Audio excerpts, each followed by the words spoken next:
So today we are going to have a discussion on chromosomal theory of inheritance for class 12 students, and this topic is taken from chapter 5, that is principle of inheritance and variation. Okay, so let us see what this chromosomal theory of inheritance is. Actually पिछले class में पिछले video में हमने देखा कि किस तरीके से मेंडल के जो एफर्ट्स थे, मेंडल के जो एक्सपेरिमेंट्स थे, वो मोनोहाइब्रिड और डायहाइब्रिड क्रॉस में किस किस तरीके से उन्होंने रिजल्ट शो किए। अब उसके बाद मेंडलियन लॉज के बाद इसका क्या रिजल्ट हुआ, क्या कंसीक्वेंस हुआ, let us come to know now. देखिए, मेंडल ने लगभग 1865 तक अपने जो एक्सपेरिमेंट्स थे, अपनी जितनी भी कैलकुलेशन थी, जो रिकॉर्ड्स थे, जो ऑब्जर्वेशन थे, वो सारा किया। लेकिन उसके बाद इस फील्ड में यानी मेंडेलियन वर्क को, मेंडल के काम को करीब 1900 तक, 1900 तक, लगभग 35 साल तक इसको कोई खास फेम नहीं मिल पाई। Means it remain unrecognised.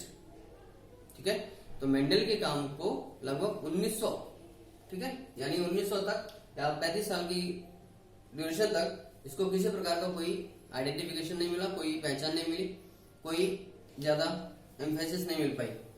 उसके कुछ रीजंस थे। अब उन रीजंस में से कुछ इस तरह हैं कि आखिर ये इतने सालों तक ये चीज अनरिकॉग्नाइज्ड कैसे बनी रही, इसके काम को मैं लोगों ने क्यों नहीं जाना और पहचाना। तो उसके पहले रीजन था, तो इसका ये था कि जो कम्युनिकेशन था उस जमाने में वो उतना ज्यादा एडवांस नहीं था, राइट, जैसे आजकल है। तो एक कम्युनिकेशन के बहुत पुअर होने की वजह से, कम्युनिकेशन के मीन्स के पुअर होने की वजह से ये जो मेंडेलियन जो वर्क था इट रिमेन अनरिकॉग्नाइज्ड, जैसे आजकल हम लोग देखते हैं। दूसरा रीजन ये था कि मेंडल का जो कंसेप्ट था, जो फैक्टर्स के बारे में, जिनको आज हम जीन्स बोलते हैं, उसके बारे में जो मेंडल ने ये बात बताई कि ये फैक्टर्स स्टेबल है, डिस्क्रीट यूनिट्स हैं और ये पेयर में वर्क करते हैं। ठीक है, ये कैरेक्टर्स को एक्सप्रेस करते हैं, कैरेक्टर्स को कंट्रोल करते हैं, उनके एक्सप्रेशन को कंट्रोल करते हैं और ये आपस में मिक्स नहीं होते। तो ये जो कंसेप्ट था फैक्टर्स के बारे में, इन एक्चुअली जीन्स के बारे में, ये भी उस जमाने में लोगों को उतना समझ में नहीं आया, वो इस चीज से एग्री नहीं हो पाए, क्योंकि वहां उनको वेरिएशन दिखाई दे रहे थे लगातार नेचर में, है ना। तो वो इस चीज को इसलिए एग्री नहीं कर पाए कि ये चीज सही नहीं लग रही, राइट।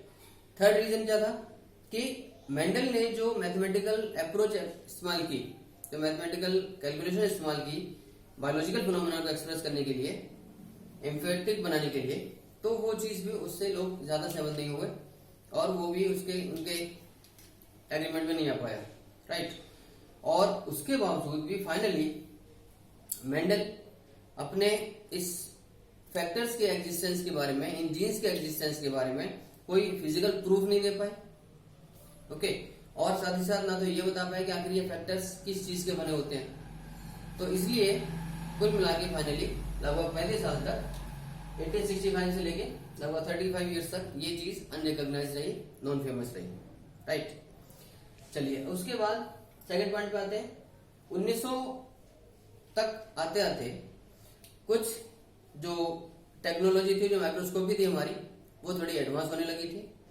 और उन्हीं दिनों में डेवरिस, कोरेंस और वॉन शेमार्क, इन साइंटिस्ट ने, इन बायोलॉजिस्ट ने अलग अलग इंडिपेंडेंटली इसमें इन मेंडेलियन लॉज को रिडिस्कवर किया।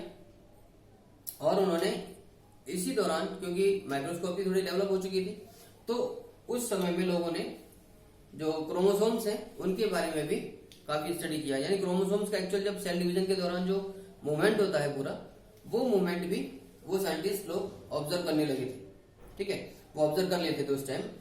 तो सेल डिवीजन को समझने के लिए उन स्ट्रक्चर्स को जो मूव करते थे सेल डिवीजन के दौरान, उसको बाद में फाइनली क्रोमोसोम्स नाम रख दिया गया। और आप जानते हैं क्रोमोसोम्स का मतलब है coloured body. Chroma means colour, somes means soma, that is body. तो chromosome is actually coloured body.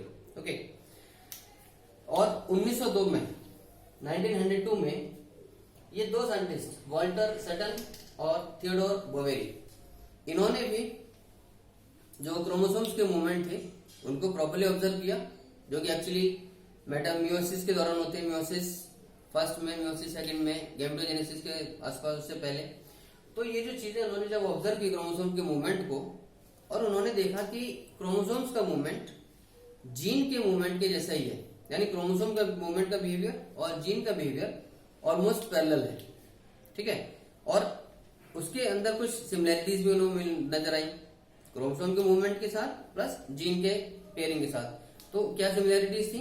Similarities ये थी कि क्रोमोसोम्स और जीन्स ये दोनों पेयर में पाए जाते हैं, ठीक है। सेकंड ये था कि जब गैमेटोजेनेसिस होने को होता है, गैमेट की फॉर्मेशन होने को होती है, उससे पहले ये इंडिपेंडेंटली सेग्रीगेट हो जाते हैं, और इस तरीके से सेग्रीगेट होते हैं, इस तरीके से सेपरेट हो जाते हैं कि एक पेयर में से एक ही एलील या एक ही क्रोमोसोम पहुंचता है गैमेट के अंदर, एक गैमेट के अंदर, राइट। और इसी तरह जो इनका सेग्रीगेशन है वो भी एक दूसरे से भी पूरी तरीके से अलग होते हैं, इंडिपेंडेंट होते हैं ये। तो इस सिमिलरिटीज की वजह से वाल्टर सटन ने और थियोडर बोवेरी ने मेंडेलियन प्रिंसिपल को क्रोमोसोमल सेग्रीगेशन, क्रोमोसोमल सेपरेशन के साथ रिलेट करके इसको नाम दिया क्रोमोसोमल थ्योरी ऑफ इनहेरिटेंस। यानी इसको हम कह सकते हैं एक तरीके से थोड़ा मॉडिफाइड कर दिया, राइट। तो क्रोमोसोम का मूवमेंट, क्रोमोसोम का बिहेवियर, और जो मेंडेलियन जो फैक्टर्स थे जिनके बारे में मेंडल ने फैक्टर वर्ड दिया था जिन जीन्स को, उनको उन्होंने कोरिलेट किया आपस में संबंध स्थापित करके, और दोनों को म्यूचुअली कलेक्टिवली स्टडी करके उन्होंने देखा, और इसका नाम उन्होंने रखा क्रोमोसोमल थ्योरी ऑफ इनहेरिटेंस। तो basically chromosomal theory of inheritance एक हम कह सकते हैं कि मेंडेलियन जो एक्सपेरिमेंट्स है, मेंडेलियन लॉज ऑफ इनहेरिटेंस है, उसकी एक मॉडिफाइड फॉर्म है, उसका एक एडवांस्ड वर्जन है।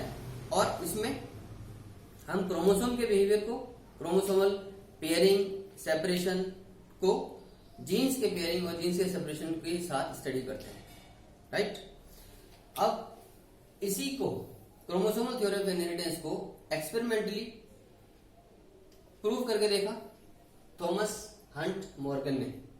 अब थॉमस हंट मॉर्गन और उनके कलीग्स ने एक फ्रूट फ्लाई जिसका नाम है ड्रोसोफिला मेलानोगास्टर, इसके ऊपर उन्होंने एक्सपेरिमेंट्स किए, और क्रोमोसोमल थ्योरी ऑफ इनहेरिटेंस को एक्सपेरिमेंटली ऑब्जर्व करके फिर सेक्सुअल रिप्रोडक्शन के दौरान जो वेरिएशंस डेवलप होते हैं उनके बारे में उन्होंने आइडियाज गेन किए, उसके बारे में उन्होंने अपने एक्सपेरिमेंट्स प्रूव किए।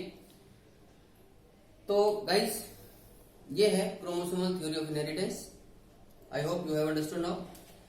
So actually in the next video we'll learn many more things about it कि थॉमस हंट मॉर्गन ने ड्रोसोफिला मेलानोगास्टर को ही क्यों चुना, इसकी क्या क्वालिटीज जो इनको पसंद आई कि ये इनको सुटेबल लगा एक्सपेरिमेंट्स करने के लिए, ओके। एंड लिंकेज क्या होता है, रिकॉम्बिनेशन किसको बोलते हैं, तो ये सारी चीजें हम अपने नेक्स्ट वीडियो में डिस्कस करेंगे।